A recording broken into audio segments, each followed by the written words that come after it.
Yo, Adam Saxon with Gen2, and in this video, I am going to demystify the premium Gen 2 metrics app. I know a lot of people have been waiting for this. Let's do it.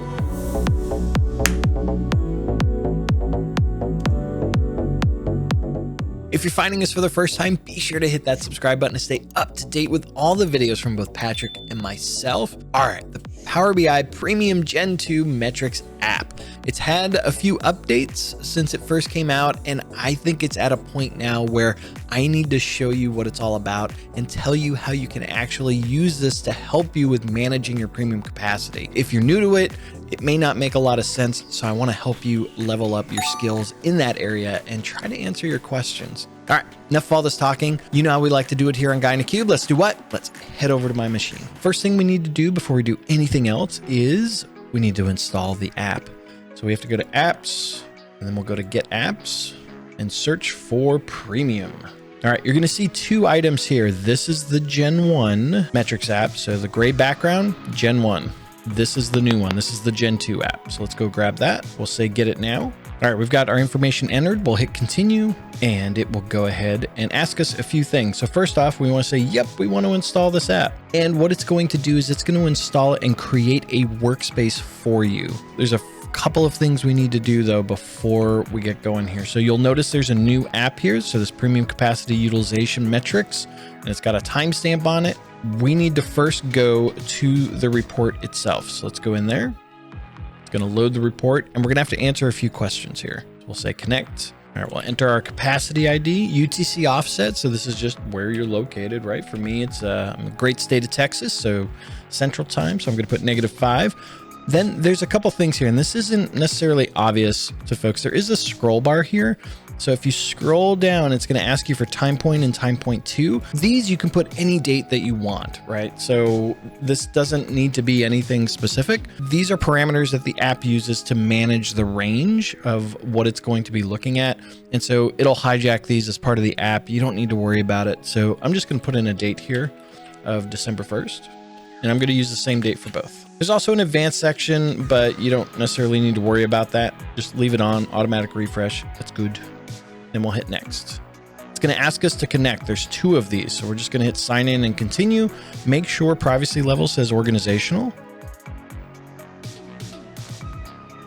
We're going to do it again. All right, we are done. I'm going to go back out to the capacity, and you'll notice here that the data set is actually refreshing, which is good because this needs to refresh for the first time. That's going through. And then if we go back into the report, first off, ignore this message up here. You need to select the capacity in your environment. There's a couple of things that are going on here. From an import perspective, so this is where the schedule refresh comes into play, there's metadata that gets imported. So it's the list of capacities and the list of artifacts in your environment. That's all that's imported. The actual metrics themselves are using direct query against the Custo, Data Explorer store in the backend from a telemetry perspective. So the actual visuals, they may seem a little bit slow. That's because we're using direct query against the really big telemetry database that it's going to get your capacity information from. So just be aware of that. This is all, it's actually close to real time in terms of the telemetry itself as it stands right now. The other thing I want to call out to your attention, just remember that this video is being recorded as of December 2021. It's actually like mid-December. There was an update that just came out, which is why I'm doing this video, but just know that there's going to be other updates as we go. And so things may start to change a little bit. Once it becomes a big diversion from what's going on, I'll do another video just to recap what's going on. All right, back to my machine. All right, so now we can see information. This is amazing. I want to kind of guide you in a journey here. The first thing you should be paying attention to is this overload minutes per hour visual. This is your red flag visual. And what I mean by red flag is if you're seeing information here, that's a warning sign for your capacity. Overload means you went over your CPU limits for your given capacity. So each capacity, depending on the SKU you have, so if it's a P1, you have a certain amount of what's referred to as CPU seconds that you can have within a 30-second block. This means you went over that. If you have overload minutes, one of 2 things are going to happen. Either one, you're going to get throttled, which means reports are going to start looking sluggish and, it's going to not perform as great as you would like it to perform. The other thing that could happen is if you have Autoscale enabled, this is where Autoscale will start to kick in if the system deems like, hey, we need that extra CPU core to satisfy the overload itself. And so that's all based on the actual timing. I don't know what the actual algorithm is, but based on the 30-second windows that it's looking at, it will trigger whether or not we need to go grab a core if Autoscale is enabled. So be aware of that is your sign that Autoscale would have kicked in if you had it enabled. So this is what was there before the update that happened recently. Now, what this doesn't tell you is how close did I get to the overload. All this says is I overloaded. And so it doesn't necessarily help you in terms of capacity planning, but it does tell you whether or not you're potentially in crisis mode. If you see occasional spikes here, that may not be a bad thing, right? So you need to judge that, what are your users saying? Are there actual perceived slowdowns? It may just be a blip and no one really noticed and you're fine. If you see a consistent pattern of overload here, that is a clear sign that you need to scale up your capacity, right? So your capacity cannot handle the load, or you're going to optimize some things or maybe move some workspaces to other capacities, right? You're in a crisis mode if it's consistently overloaded. So you need to pay attention to that. You need to act on that. But again, if it's just an occasional blip, it may be okay, or you may know like, hey, this was end of month processing or end of quarter or end of year processing.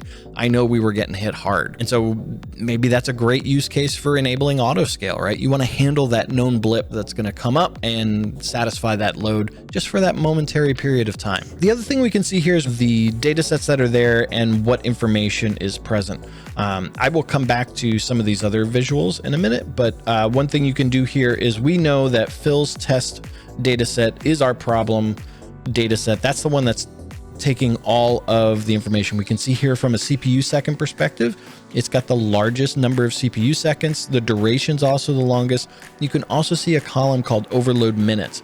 So if we know that we overloaded, you can tell here which data set is the one causing the overload, right? So it's a way to break down and kind of see what's going on. And then you can expand that a little bit. Again, direct query, so this could take a second or two. And then we can see here, it's just a query breakout for a data set. The other thing you can see here is this performance profile. You can just kind of see, hey, in general, we're pretty fast. Hey, we kind of slowed down a little bit here. Kind of a indicator of how we're doing from a performance perspective. And then up here, we can actually slice and we say, hey, Wednesday was this big spike, and we can filter down the other visuals to see like, hey, what's actually going on that day if we want to drill in a little bit. What's the one thing you're not seeing here? Memory. Right? So memory, this is a big thing I've had a discussion with folks because Gen 2 changed things from an architecture perspective for premium. Memory's not really the thing we care about so much with Gen 2. It's all about CPU for the most part. And so memory shifted from an override capacity limit to an individual data set limit or artifact limit. And so we care about memory in the context of a single data set, but from an all-up capacity perspective, there's not a hard limit from an overall capacity perspective. There is a CPU limit. And so that's why this report is really focused on CPU and not memory. That's a shift and something that you need to kind of change your memory context to understand that memory is not really the gate at this point. It's CPU. It's all CPU. Another question I've had relation to the CPU is like, well, is this the front end cores or the back end cores? Because that's something that's documented in terms of premium. This is all about the back end cores. So the back end cores are the ones that have the limit on it. And that's where like all your data set processing, that's where all the hard crunching happens, is on the back end cores itself. Now I said memory is not necessarily the thing you care about, but one thing you do want to know is this artifact size visual. It has a midline where it says dataset refresh limit. And so each data set is bound to the memory limit of the given capacity. So for a P1, it's 25 gigs per data set, right? So each data set has a 25 gig limit. The red line indicates that SKU limit. So in this case, this is a P1, so it's a 25 gig limit. And then the yellow line, that dataset refresh limit, is the halfway mark. So if you're doing a full refresh and it's, 11, 12 gigs, you're bumping right up against the limit because it's going to duplicate that data set to do the refresh. And so there's like a shadow data set that's there for the refresh, and then it frees up. So that's something to be aware of, is you could hit the individual data set memory limit if you're doing a full refresh on a pretty large data set. So be aware of that. And this will give you some kind of indication of that. So a couple other things we can do here on this data set. Maybe we want to right click and we want to drill through into the artifact details or the refresh details. That's something we can go do. The other thing we can do is we can go to the evidence page and we can see about overloading and like what's actually going on. So if you want to investigate a little bit on the overloading, this will help you understand the actual overloading that's happening.